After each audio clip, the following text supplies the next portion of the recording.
Juan Hernández del Perico Basta del Grupo Cantón. Hoy en la mañana la jefa de gobierno, Claudia Sheinbaum, informó precisamente de que se terminó de vacunar precisamente a la población adulta mayor, pero en el caso de Coajimalpa quedaron allí algunos adultos mayores sin poderse vacunar. ¿A qué se debió precisamente esta situación? No sé si les hayan dado un informe sobre esta situación. Obviamente la jefa de gobierno ya tomó cartas en el asunto, tomó los nombres de estas personas, porque en las crónicas periodísticas estuvimos checando de que muchos adultos mayores el día de hoy, a pesar de que había carteles de que se había terminado la vacuna, llegaron a formarse a las 3 de la mañana. ¿Qué fue lo que ocurrió específicamente en ese módulo en donde se dio esta situación? ¿Y cómo se va a resolver? Gracias. Cómo no, con mucho gusto, qué bueno que lo menciona Juan. La distribución de las vacunas, estos embarques y los que seguirán después, en algún momento las de Astra, las seguiremos utilizando en personas adultas mayores, las de Pfizer las seguiremos utilizando ya no en personal de salud, porque habremos terminado la meta de vacunación y nos pasaremos a utilizar la de Pfizer también para personas adultas mayores. Estarán llegando embarques de dotación de cantidad definida. Ayer leí exactamente los números, por lo menos de aquí hasta el final de marzo. Y cuando llegan los embarques, nos interesa cubrir a todo el país simultáneamente. Hemos destacado que las 32 entidades federativas tienen idéntica prioridad, y esto es muy importante porque al principio había una confusión, no sé si voluntaria o involuntaria, de que algunas entidades federativas podrían tener mayor dotación que otras. Esto se hace de una manera muy precisa con los datos del Censo Nacional de Población y Vivienda sobre cuántas personas adultas mayores viven en cada entidad federativa. Entonces, la suma son cerca de 15 millones de personas mayores de 60 y más años, un poco más de hecho de 15 millones en todo el país, y la parte proporcional, el porcentaje con que contribuye a esta subpoblación de 60 y más años de edad, cada entidad federativa es la que determina cuántas vacunas le corresponden. Pero en cada embarque no hay todas las vacunas que se necesitarán poner. Esto se va a ir logrando en varios embarques. En este primer embarque nos interesó tratar de cubrir por completo un municipio, una demarcación territorial de la Ciudad de México. Pero obviamente las poblaciones tienen tamaños diversos que no tienen ninguna posibilidad de modificarse, son características de la localidad. Empezamos por algunas que más o menos correspondían al total de vacunas que se podían tener, pero en algunos casos, como es Coajimalpa, hay más personas de las vacunas que en este momento estuvieron disponibles. No es ningún motivo de preocupación porque seguirán llegando vacunas. Entonces, efectivamente, no hay que hacer nada más que seguir esperando a que continúe el Programa Nacional de Vacunación y a todas las personas les llegará la vacuna. Gracias. Bueno, perfecto. Liliana Noble, Pulso Saludable. Gracias. Buenas noches, Liliana Noble, Pulso Saludable. Doctor Gatell, referente a lo que comentaba Juan, las personas entonces que no alcanzaron en este embarque de vacunas de Astra, ¿pudieran estar contempladas para Sinovac o para Sputnik o no? No en este caso. Esta dotación específica de 200,000 dosis de Coronavac de la compañía Sinovac que llegarán mañana a las 5 de la mañana serán empleadas en paquete para una demarcación territorial o un municipio conurbado del Estado de México de alta marginación. Todavía no les puedo decir porque todavía no lo tenemos completamente definido. Y posteriormente las demás dotaciones, tanto de Astra como de Pfizer, después de que terminemos de vacunar al personal de salud, serán utilizadas para personas adultas mayores. Es el número más grande hasta ahorita de la población blanco a vacunar. Pero entonces, estas personas que son residentes de Coajimalpa y en esta primera dotación no pudieron ser vacunadas, no se preocupen, les llegará la vacuna conforme vayamos teniendo los nuevos embarques. Doctora de la Garza, esta parte que hablaba el doctor Tedros de la reducción y mencionaban por ahí también una cifra, no sé si sea la correcta, de alrededor de un 50% de la reducción de los casos a nivel global. Esto habla de que la vacuna está ejerciendo su efectividad y de que el virus se está debilitando al no encontrar un organismo con la disponibilidad para poderse replicar, o a qué se debe exactamente esta reducción? Gracias. Bien, no necesariamente, sino que también puede ser un conjunto. Recordemos que no nada más la vacuna es la única intervención que puede disminuir la transmisión. Es importante pues también recordar que hubo por ahí la presencia de incremento de casos en los últimos meses en otras regiones. Parte de eso fue también en Europa, que de hecho rebasó a América en algún momento con el porcentaje, una proporción muy grande, ¿no?, del incremento de casos. Es un conjunto, ¿no?, de las medidas en particular que se están realizando a nivel mundial, pero pues todavía no se sabe con certeza, aún esto lo seguiremos visualizando conforme pase el tiempo, pero es importante siempre tener esta perspectiva que en este momento a nivel mundial pues está ocurriendo una disminución de casos. Sin embargo, pues esto no quiere decir que nos tenemos que confiar, sino que tenemos que continuar con las medidas específicas que ya conocemos de sana distancia, lavado de manos, etcétera, y por supuesto utilizar de manera adecuada el cubrebocas, evitar espacios cerrados, aglomeraciones, reuniones en particular donde se puedan estar en estos sitios también cerrados. Y en el mundo pues pasa lo mismo, también las mismas medidas para disminuir la movilidad social también son aplicadas, y evidentemente pues es un conjunto de que estas medidas han estado funcionando y debemos continuar por ese mismo camino. Estaremos revisando muy pendientes el tema de la vacuna, y en su momento a través de estudios también ya veremos precisamente la efectividad y los detalles del impacto de las mismas. Gracias. Y finalmente, doctor Gatell, ¿han tenido algún tipo de acercamiento con Cuba y su diseño de vacuna y el CONACYT? ¿Va a haber algún tipo de estudio con la población mexicana? Cuéntenos, por favor. Gracias. Mucho gusto. Efectivamente hemos explorado, yo diría que prácticamente todos los proyectos de vacuna que hay en el mundo. Esto es muy importante porque tenemos un reconocimiento amplio del panorama. Aquí es muy importante visualizar que el primer elemento de reconocimiento es científico. No se trata de ir a comprar por comprar, se trata de ir a identificar cuáles son las características de cada vacuna. Por eso es que el liderazgo de CONACYT, del Consejo Nacional de Ciencia y Tecnología, de su directora, la doctora María Elena Álvarez Builla-Roses, es sumamente importante. Como habíamos comentado varias semanas atrás, meses, establecimos hace meses un grupo técnico, científico, de ciencia, tecnología e innovación, que coordina precisamente la doctora Álvarez Builla, coordina el CONACYT. Y a través de este grupo hemos tenido la posibilidad de que personas muy expertas de la comunidad científica y médica mexicana identifiquen los distintos proyectos. Cuba tiene varios proyectos de vacuna, tiene una que se llama Soberana 1, otra que se llama Soberana 2, tienen unas pequeñas diferencias tecnológicas que en este momento no mencionaré, y tienen varios proyectos de desarrollo de medicamentos. Hemos tenido algunas 2 o 3 conversaciones de exploración. Con toda soltura el gobierno de Cuba ha puesto a disposición la conversación de académicas y académicos cubanos de los muy prestigiosos institutos de investigación, y nos han compartido información al respecto. Todavía están lejos o más o menos lejos con respecto a tener ya el producto terminado, si consideramos la necesidad de compra ahorita. Si consideramos el desarrollo o la velocidad de desarrollo comparada con otras compañías, Moderna, Novavax, CureVac,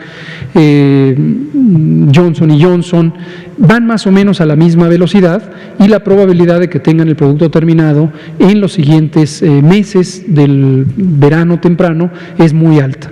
Y estaremos en conversaciones al respecto. Para la vacuna Soberana 2, Cuba tiene planeado hacer un estudio de 120,000 personas y tiene contemplado iniciar en el mes de febrero. Y hemos comentado sobre la potencial capacidad de México de participar en el ensayo clínico con alguno de los subcomponentes del diseño, o bien con una de las proporciones de personas a ser estudiadas, y estaremos definiendo esto en las siguientes semanas. Gracias. Vámonos de este lado, Arturo Contreras, Miguel. Muchas gracias, buenas noches. Luis Lozano, de la revista Forbes.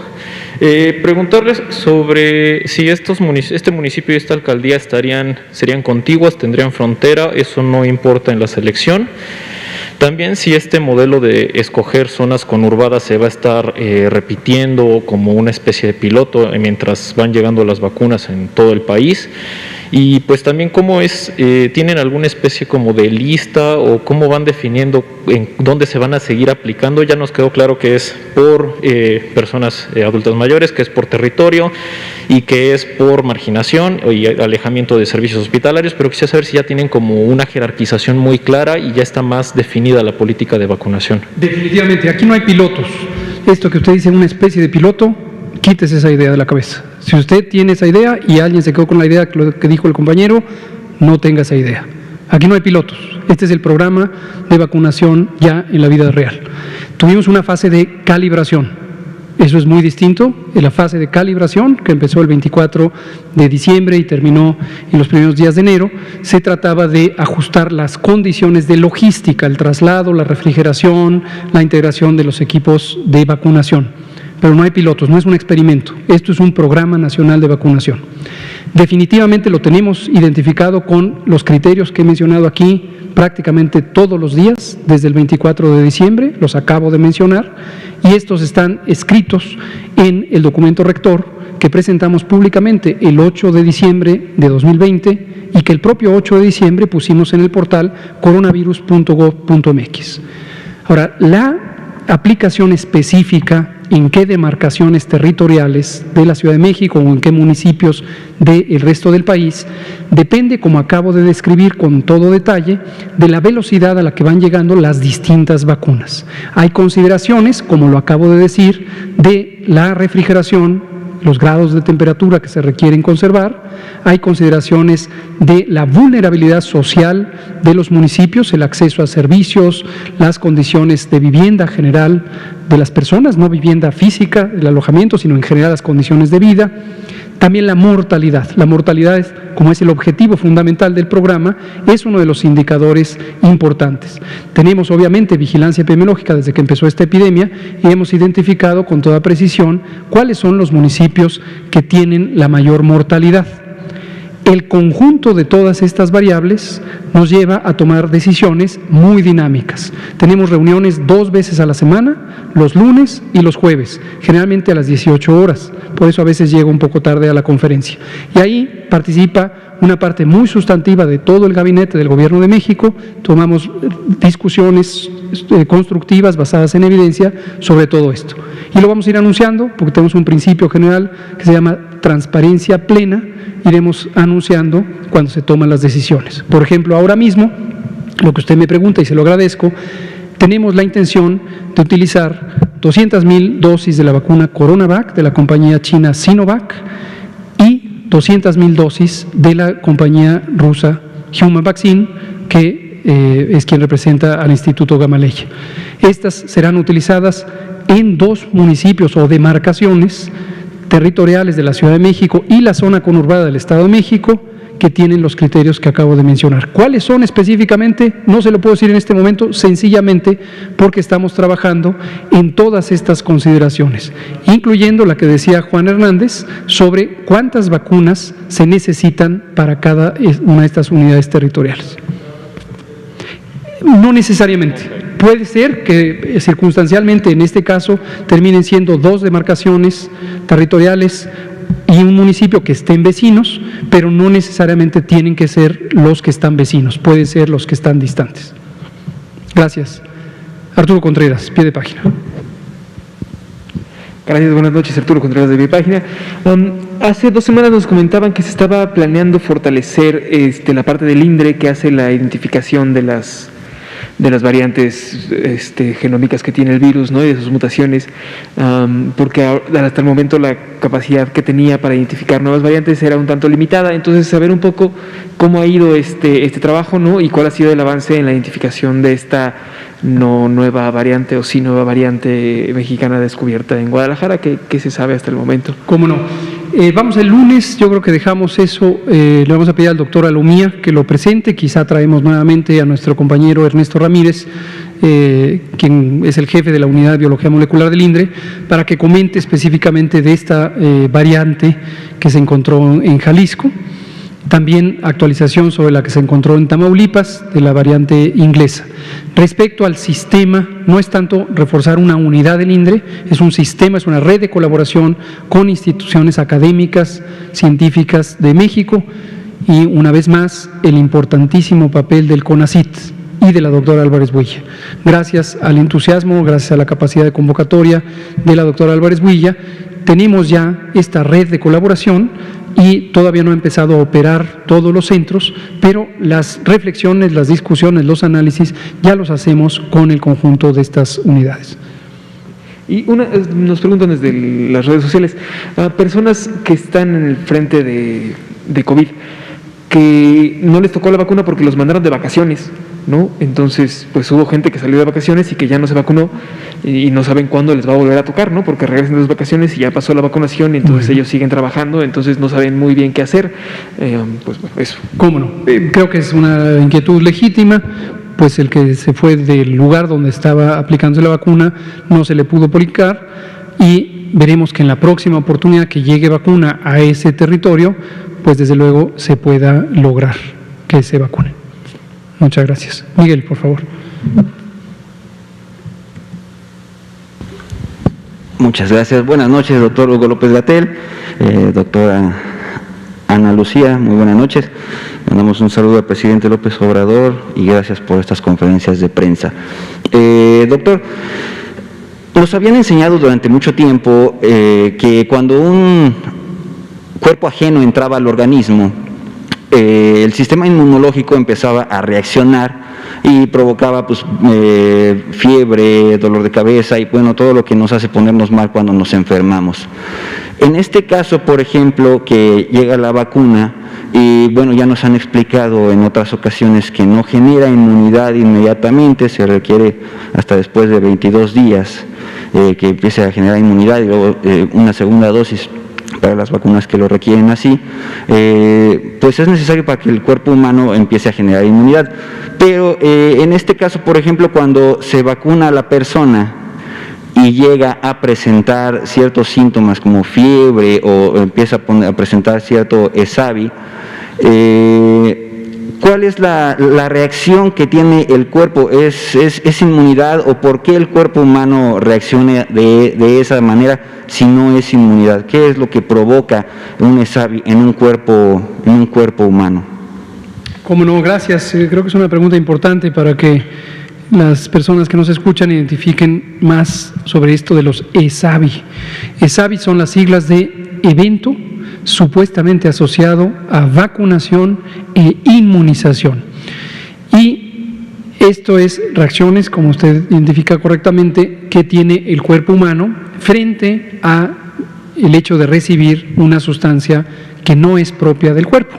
En este caso, se trata de alguna sustancia relacionada con el virus SARS-CoV-2, ya sea el ácido ribonucleico, es decir, su material genético, ya sea una subunidad del virus, ya sea una proteína del virus, por mencionar algunas de las tecnologías de uso común. En el momento en que entra esta sustancia a través de la inyección, que ocurre en una región muscular, generalmente del brazo, los elementos de detección del sistema inmune, sería demasiado complejo entrar en cada detalle, pero son células y son sustancias, proteínas, moléculas, que detectan la presencia de este componente extraño. Y esto hace que una serie de señales químicas en el cuerpo estimulen la fabricación, la producción de muchas células, las que genéricamente conocemos como glóbulos blancos. Hay varios tipos de glóbulos blancos, no entraré en detalle alguno al respecto, pero estos se multiplican y algunas de ellas producen lo que se llama anticuerpos. En todo ese proceso participan también otras sustancias que circulan por el cuerpo y estimulan estos síntomas: fiebre, escalofríos, dolor, también otras reacciones que ocurren durante el proceso de de respuesta inmune, enrojecimiento en el sitio de inyección. Entonces, generalmente estas son. Ahora, ESAVIS también pueden ser otro tipo de reacciones no relacionadas con ello, porque en alguna persona haya alguna clase de desbalance del funcionamiento habitual del cuerpo. Como estas vacunas han sido probadas en ensayos clínicos, fase 1, fase 2, fase 3, tenemos en todo el mundo una confianza razonable de que son seguras, de que no causan una reacción adversa de importancia. Cuando se usan por millones o por decenas de miles, entonces se puede presentar que alguna persona, entre miles o millones, pudiera tener una reacción adversa que no se había identificado previamente. Y son muy diversas, no tendría caso hacer una lista de cuáles son, porque son extraordinariamente diversas, algunas son inflamatorias, algunas son alérgicas, y son de muchos tipos, algunas son cardiocirculatorias, algunas son neurológicas, y para eso los comités, como este comité médico que tenemos, hace una revisión exhaustiva de qué pudiera explicar que se presente una reacción en determinada persona.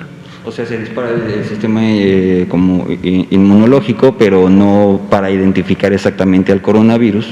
No, sí para identificar el coronavirus, sí, y responder frente a él. Ok. Una segunda pregunta, doctor. Ya que se está desarrollando toda esta vacunación, comienza a haber personas ya vacunadas y personas que no tuvieron la vacunación, pero por que no quisieron la vacuna, porque a lo mejor no se pueden vacunar por alguna alergia o por hospitalización, etcétera, etcétera. Pero estos dos sectores, la pregunta es ¿cómo podríamos trabajar de alguna manera esta diferencia? Comienzan a haber noticias a través del mundo de la diferenciación cuando, por ejemplo, un albergue, por ejemplo, si hay adultos mayores que ya se vacunaron y adultos mayores que no se han vacunado o que no se vacunaran, pues está este cruce de personas. Por ejemplo, también en las escuelas vamos a ver más adelante alumnos que se vacunaron o personas que ya se vacunaron junto con personas que no se vacunaron. No hay ningún problema. No hay ningún problema. No hay ningún problema. Es voluntario que las personas se vacunen. Ajá. Recomendamos a todas las personas, a menos que haya una condición médica que haga absolutamente prohibitivo el uso de la vacuna, cosa que es extremadamente raro, recomendamos que todas las personas se vacunen, pero es completamente voluntario. Y no hay ningún problema si alguien se quedó sin vacunar, obviamente no estará protegida esa persona en términos de el riesgo de infectarse o de desarrollar enfermedad. Una tercera, y por ejemplo, cuando se llega a presentar esta situación, por ejemplo, salió una noticia del Vaticano que comentaba que a las personas que no se llegaran a vacunar se les iba a tener de alguna manera calificadas en el ámbito laboral. ¿Cómo se va a trabajar? Aquí en México no. Hay algunos países, efectivamente, que han puesto como una motivación, como un estímulo, algunas facilidades en la vida pública para las personas ya vacunadas, acceso más temprano a sitios públicos, a comercios, etcétera, quien tenga demostración de que fue vacunada. Eso no corresponde con la política de México, no lo vamos a utilizar, tiene que ver con algo que hemos comentado durante todo 2020, de la importancia de no estigmatizar o depositar la responsabilidad del control epidémico en cada individuo. Muchas gracias, Miguel. Juan Hernández, por favor. Perdón, pero ahorita que estoy revisando redes, me está llamando la atención que están haciendo una invitación, escuelas particulares, a una conferencia de prensa para abrir, o sea, para la reapertura de las escuelas particulares, y también ya habían señalado en algunos lugares que ya están haciendo estas reuniones. ¿Es pertinente que se abra en estas fechas las escuelas particulares, o bueno, las escuelas? Pues ahora sí que consideré urgente hacer esta pregunta. Gracias. Muchas gracias. No conozco desde luego esta noticia, le agradezco que la ventile aquí en este momento. Lo que podemos decir en términos generales es que a lo largo de 2020 creo que la mayoría de las personas les quedó muy claro que el mecanismo fundamental de propagación del virus es la convivencia en espacios públicos, mayormente los que son cerrados. El Sistema Educativo Nacional, por una disposición general, que es una acción extraordinaria en materia de seguridad general, fue temporalmente cerrado desde marzo de 2020. Los sectores público, social y privado también de la educación. Esto fue una disposición del Consejo Nacional Educativo, que lo conforma la persona titular de la Secretaría de Educación Pública, en ese momento el maestro Esteban Moctezuma Barragán, ahora tenemos el gusto de que esté la maestra Delfina, y las 32 personas titulares de los sistemas educativos estatales. Por consenso, prácticamente, fue por mayoría, lo único que varió fue una decisión sobre la fecha de inicio de esta medida, pero desde el 17 de marzo de 2020 permanecen cerradas las escuelas. Recientemente hay algunos países, incluido Estados Unidos, que a través de sus agencias de salud pública han formulado propuestas técnicas basadas en evidencia recolectada y analizada a lo largo de la epidemia, que sugieren que podría ser factible abrir escuelas sin que necesariamente exista un riesgo extremo de propagación, aún en ausencia de vacunación, Estas tipo de iniciativas, desde luego, como hacemos nosotros todos los días, las identificamos, las analizamos, las discutimos, las conversamos con el extenso grupo de trabajo. Precisamente la doctora Lucía de la Garza es la que detecta todas estas iniciativas.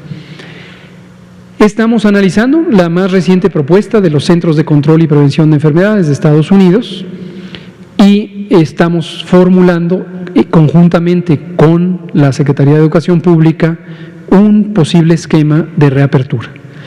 La noticia que usted lee en este momento, asumiendo que fuera cierta, estaría hablando de una iniciativa desordenada, precipitada, no integrada a una política pública nacional, por la razón que sea, legítima o no legítima, y desde luego estaría, desde mi punto de vista, contribuyendo negativamente al manejo de la epidemia. Sugiero respetuosamente a cualquier colegio particular que haya formulado esta idea, que tengan a bien recordar que viven en una sociedad, en un Estado nacional, y que es muy importante conservar la calma y dialogar, presentar propuestas que serán sin duda escuchadas, consideradas para tomar una decisión del Estado mexicano, del que forman parte, por cierto. Muchas gracias. Son las 19:59, ya no nos da tiempo de una pregunta más, pero mañana sábado seguiremos la conferencia de prensa. Recordar, viene vacuna Sinovac, Coronavac, mañana a las 5 de la mañana, viene Sputnik V el próximo lunes 22 de febrero a las 23 horas, 200,000 dosis de cada una de ellas, que serán aplicadas en municipios o demarcaciones territoriales de alta marginación, alta densidad poblacional, alto impacto, alta mortalidad. Muchas gracias, muy buenas noches.